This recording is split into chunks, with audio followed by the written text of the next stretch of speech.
One of the worst trends going on right now, especially in webinars, is people putting on a webinar just to sell. You get an invitation to a webinar, they're like, come and join us for the 90-minute presentation. We're going to teach you everything you know to be successful. Then you get on the webinar and it's 10 minutes of introduction, 45 minutes of story, 45 minutes of pitch, and then they close.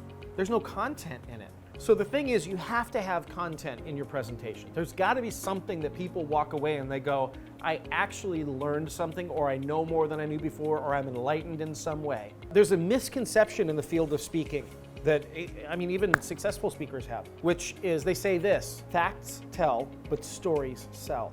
And what they say is, stay out of the facts. If you're going to teach content, in other words, if you're going to teach them something as a chunk of content you're teaching, that content must be self-evident.